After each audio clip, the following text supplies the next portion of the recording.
This is the Global Podcast Network, where executives and professionals connect, share, and inspire. Stay tuned for the conversations that drive success. And welcome back, everybody. Going to talk about something that I do believe most, if not all of us, have at one point in our lives gone through. I don't want to use the word suffered. That sounds painful. We've dealt with this before, and that is burnout at work. And I mean, this term has been around for a while, and there's other terms that came along after it, but quiet quitting, where so many of us are at work and we're just kind of phoning it in. We've already mentally checked out, but we're just showing up, doing our thing, collecting the paycheck, and just getting the blank out of there as fast as we can because we're just burnt. We've had it. How do you reinvigorate yourself at work and get past that burnout? We're going to dig into that today with two people from, well, the same background, but a different one in some regards. They're doing different things. However, they are connected as mother and daughter. Donica Hawes-Saunders and Ronita Hawes-Saunders joins us once again on the program. Welcome, ladies. Thank you for having us. So I'm going to go. Good to see you. It's great to see you both. And by the way, before we even dig into this, you have a podcast together called RaisedByHer, which I think is fantastic. How you're very transparent about your relationship, growing up, and all of that. So let's go to that transparency right now. Have you, and I'm going to start with Mom Ronita, have you experienced burnout at work in your career? Oh, absolutely. Several times, as a matter of fact. And when I think about it, we didn't define it way back then. I began my working career in the 1970s, Steve. So I don't know if we had a definition for burnout. So I'm not sure I had an understanding of exactly what it was at the time. I think I was probably really feeling like boredom was what was setting in, lack of motivation.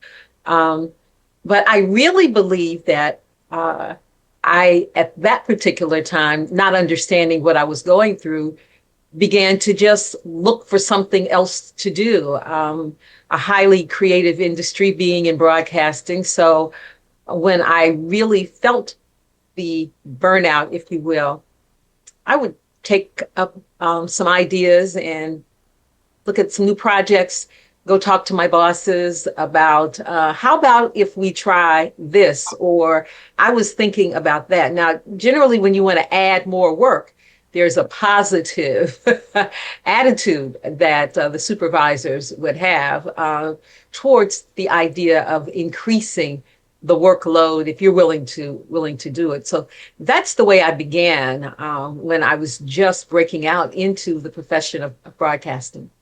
Can I ask you what aspect of broadcasting did you endeavor in? Yes, so you can ask me that. Initially, I was in television. I did a lot of producing shows, a lot of community affairs kind of work. My first boss was a former news director. And so working at a television station, and he was a really good teacher because he taught me the ins and outs of the business from the news perspective, research being very important, really taking a look at the background and why people did certain kinds of things. We also had something way back then, you may or may not be familiar with it, called community ascertainment. Do you have any idea of what that was? It was a requirement of broadcast stations at that particular time to go out in the community and to ascertain what the needs of the community actually were. And so we would have to do these interviews throughout the community with community leaders, and then plan some programming, local programming, around being able to address those particular needs. And so I was in charge of doing ascertainment. I was then hired a little bit later to be a producer at our public television station. During that time, I was actually chosen as a host of a call-in talk show, radio call-in talk show. So on Sunday nights for 3 hours, I did that. During that time, I was sort of bitten by the broadcast bug, and I was able to research and build my own station in my hometown after a number of years. And so I was then an owner, general manager, creator of products. So I've had quite a long history of being in the broadcast field. Wow, good for you. Can I just jump in go real ahead. quick? I'm sorry to take over real quick. Right. But you were also one of 3 African-American women in the country, period, to own not one, but multiple radio stations. Oh, wow. I just didn't want you to sell yourself short. Well, thank you. Thank you, Donica. Yes, it was actually 5 at the time. Yes, one of 5 African-American women in the United States that built a radio station from the ground up. And I mean, I went through the whole process, applying to the FCC, finding the frequency in my hometown, and just going through step by step by step. It took 10 years. Wow. Thank you, Donica. That amazing. Side note, I can fully relate to everything you said, especially community ascertainment. My first full-time job in radio was news and public service director. And I was 21 at the time. I had no idea what I was doing, but very challenging situation because you're talking about a government license for a broadcast facility. So you really got to, now they've relaxed a lot of that in terms of the community connection. But yeah, I can see that. How did you brief? I mean, you had so many different aspects of your career, from public service in the community within broadcast to talk show on air to ownership. Was there burnout along the way there, or did you change that when there was by going to the next step and next level to keep yourself motivated? I think it really had to do with what my responsibilities were at a given time. So I began by talking about coming up with creative ways to be able to do some new projects and to look at some things that were a little bit different that I might have been interested in, and then sell it to my bosses. I also, as a producer of local shows, could do just about anything in terms of coming up with ideas. But when you were executive producer and producer of a local show, you had to go through all the aspects of learning about the production, especially in television on air, and making sure that you were doing something that was worthwhile, something that had quality. One of my shows was picked up by PBS when I went to work at the public television station, when I was working at the public television station. So that was pretty cool.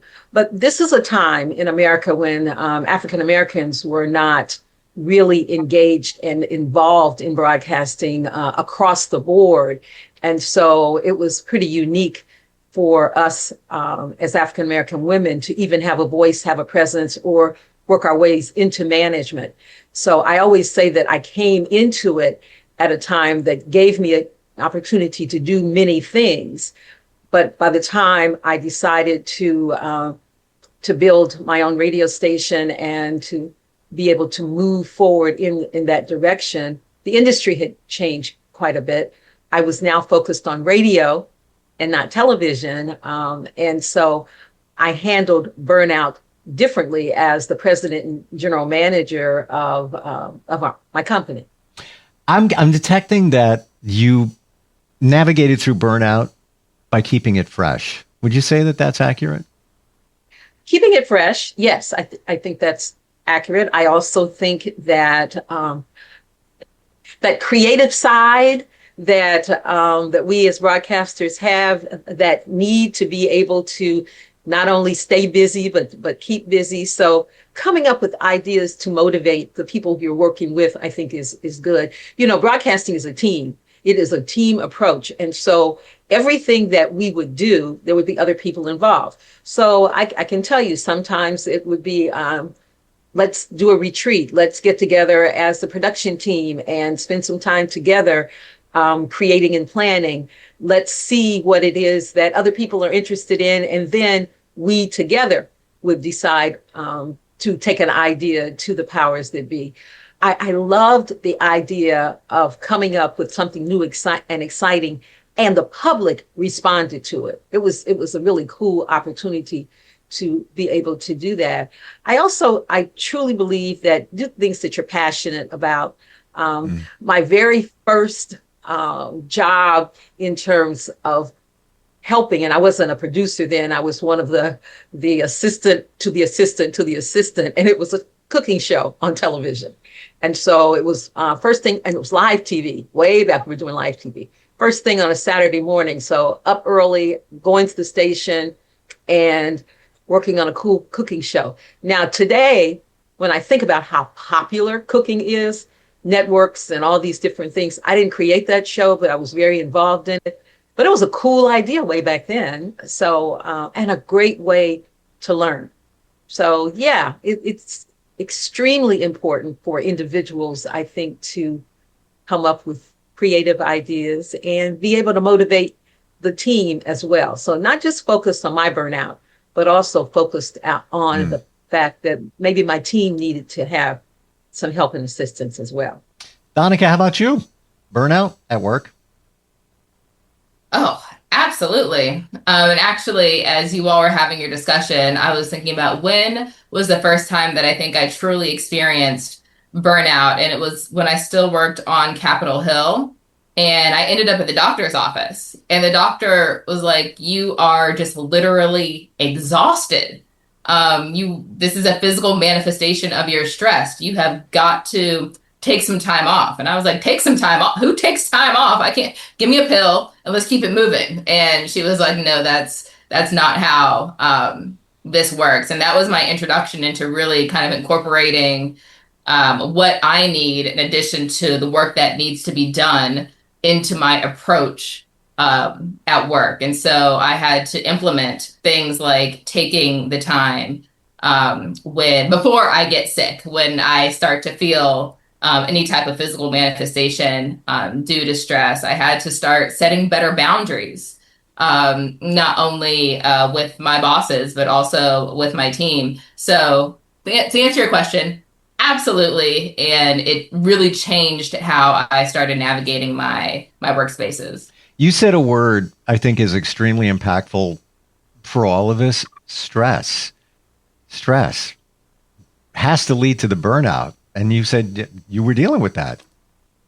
Yes, stress. It's interesting because life is stressful and it's across the board. It's not about, from my perspective, eliminating stress. I don't know that that's possible, but you do need to be able to find ways to manage it.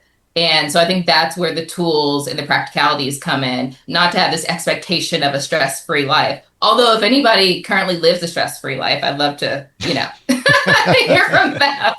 Yeah. But, how can I make sure that I'm navigating my life in a way where I can be healthy and happy and as stress-free as possible? Is there a difference between boredom and burnout? Or are they somewhat connected? Ronita, what do you think? I think they are connected. I indicated earlier that I know that I was really burned out. I just thought I was really bored, and but they are connected. I think in two ways. I think one, when there is a need for you to generate some excitement within your work environment, again, a reason to want to get up and go to work, and not to feel that you're doing the same thing over and over and over again. And I remember asking my father at some particular time, who worked in a factory, "Daddy, how do you just every day get up at the same time and go and do the same job and then keep wanting to do it and keep wanting to do it?" And he said, well, two things. One, I have a family to take care of, so I had to be motivated by the fact of having a job. And two, I didn't think about the fact that I was really doing something over and over and over again. You're the one that just defined that. What I was thinking about is the product that we were creating and the important role that I had to play in making sure that that product was created the right way, was put together the right way. He worked for General Motors. And I thought, I guess that there's a perspective there in terms of being able to make sure that you're not just bored. So he wasn't bored, so he wasn't burnt out. It wasn't something that caused him, I believe, the excitement that the world of broadcasting allows us to really have. From the very beginning, ours is a creative entertainment business because the people who watch us or listen to us depend upon us to have something that they want to watch or something that is creative. So that whole burnout scenario, I think we have to take some individual responsibility for making sure that that is not a part of our world on a regular basis. Well, interesting parallel when you look at your dad, where he was focused on the product and what it's going to do to enhance somebody's life. And you, on the broadcast side of things, pretty much the same. You know, the only difference is maybe you get more instant feedback than he did, you know, working in the factory situation where you might hear from, you know, viewers, listeners, that it's made an impact, you know, out in the community and all that. So you got feedback, so you knew that it was making, you know, a difference. But it's funny how you look at it, you know, through his lens. I'm getting up every day and I'm providing this for somebody and I'm helping them. So that enriched him, you know, that filled his heart up. We look at it as, hey, getting up every day at, you know, 5 o'clock in the morning, that's got to be rough. Others don't see exactly it that way. Right. Wow. Yes, that's exactly right. And it's a different kind of way to look at the world. But he was motivated by the things that he said. So taking care of his family. Donica, you revealed to us last time we got together that you moved, you made a change from, I guess, the Washington, D.C. area back, call it home, closer to relatives, whatever, in Ohio. Yeah. That was a change. What prompted that?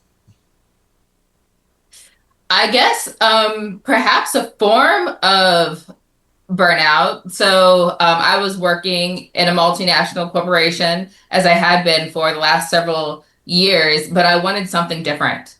And I didn't know what exactly that was going to look like. So I leaned into my network. You know, did I want to go to another multinational company? Not really. But I also didn't necessarily want to go smaller. I didn't want to go national or state. I didn't want to totally pivot and go into the nonprofit space. You know, I was just like, what should I do with my career next? And somebody pitched me the idea of starting my own firm. And I was like, no, that's crazy. That's wild. Why would you even say that to me? But they said it to me because I had the network, I had the capability, I had all the things were really there, right, for the taking. I just had to be able to believe in myself enough to go for it. And so I started that firm, the Verity Group, and have been running it for a couple of years. And that is what gave me the flexibility to be able to make the choice to come back to Ohio from Washington, D.C. We are a remote first organization. So me and the team work remotely. And we are a national public affairs firm that specializes in highly regulated industries. So the work is niche, the work is national, the work is global in scope, but we can do it from all over the world, which is pretty cool. So what I'm thinking here too, we're talking about, you know, the challenge, now the solution, the remedy. But I'm hearing the remedy in what you just said, Donica, in that you may have been not getting enough sleep. I'm hypothetical, but maybe this is true. You know, working where you were in the DC area, right? Lots going on. Maybe not sleeping, maybe not having the lifestyle that you wanted, maybe not eating the way you want, maybe not exercising because of that. But then you changed it to where now it's on your terms remotely. I got to believe that burnout also has to come from all those things where you're unbalanced in your personal life in terms of sleep, nutrition, exercise. What do you think? I totally agree with you. I think a part of my overall decision making was like, what was not feeling right in my life? And then what do I need to do to change it? Because if it's not right now, I can't anticipate anything's going to change if I don't change and do something differently. And so I think that you are spot on in terms of me developing the ability to be more in tune with what it is I truly want my life to look like. Well, change is the word. We fear change. I give you courage for making that change. Yeah, I look back in my life and I was like, I probably should have made some changes here and there. Like 5 years ago, I made a change from getting up early in the morning and doing morning radio, which I've been doing since basically I was a kid. And I'm glad I did it because it, started impacting my health and then, maybe burnout as well. But it was, a little bit of fear involved because that's all I knew, getting up early in the morning. Ronita, remedies for burnout. What are your thoughts? I think you have to not only take control of your own life at a certain point, as Donica did, but I also think that you need to have ways to be able to move away from what it is you're doing. So perhaps for me, I love to listen to jazz music. So I from time to time would go to a jazz concert or make sure I was listening to a CD. And I also believe that it's very important to take vacations when they're scheduled. And as a broadcaster, I will tell you that it's not something that we would do. Other things would take priority. But I learned. I hate you for saying that. I do, because I didn't. I just what you said, I would feel guilty about, I got 4 weeks. So I was like, sometimes 5 when I was there a long time. I felt guilty about taking that time off. But then also you want to show your worth. Well, I'll leave like a week or two on the table because then they have to get somebody to fill in. Like, duh, I earned that time. Yeah. Well, I understand that because I felt the same way, and that sense of responsibility. Again, broadcasting is 24/7. I mean, I remember when we went on the radio, when we finally built the station and started, one of the things I said to my staff was, it starts now and it doesn't end. So we have to cover the airwaves. And so I understand that whole idea of not wanting to necessarily take time for self, but it is important to take time for self. I also believe that coming up with some new projects and new ideas, one of the things that I believe was so very important to my staff and for what we did was I gave them opportunities to create things that they wanted to see or they thought we should be doing. Sometimes we had contests, but new events, new promotions, new ideas. And they loved it. That helped then for them not to be bored and kept some excitement going, especially when I had the competitions. Steve, I think that that was good for us, good for our company, good for our community as well. I believe that you also need to be able to read your body, read the circumstance, and find out what you need so that when burnout is on its way, we decide that we are going to maybe try to head it off in some way, shape, or form. I'm not sure I know I didn't always do that, but now I can feel it. I know what it is. I know how I begin to act and react to Donica's point about just knowing that you need to change and then having the wherewithal to be able to make that change and do something different. I mean, look at our world. I love reading. So sometimes I would just explore different opportunities through books. And so it's different for each of us, but it's necessary to be able to move and keep exploring life and doing some things that are different. Tell us about the podcast that the both of you do. Raised by Her. So we started the podcast because we have these types of conversations around burnout, around healing, around self-care, around all types of conversations that impact women and our relationships with other women as well as men. And we really wanted to be able to share some of the key learnings that come out of those conversations, not just with the immediate folks around us, but with a broader network. And so we started talking on a podcast, and it turns out this is a conversation that folks want to have and probably more importantly need to have around intergenerational relationships and their perspectives on their relationships with their mothers or their daughters. And so it's really been a joy thus far, and we're just getting started. And so we are just really excited. Thank you for having us. But Raised by Her is the name of the podcast. Fantastic. I love the concept. And I'm sure like you both have realized, even in the beginning stages of doing that podcast, things within yourself and also things within your relationship as mother-daughter, right? I'm sure things have come up even in discussion like, wait a minute, I don't remember that, Mom, like, or vice versa. Very cool. Raised by Her. Check it out. Thank you both for being here today. You know, I appreciate your authenticity in what you bring, you know, not only to this podcast, but just in general. Is there a way to find you guys if anybody wants to connect with you?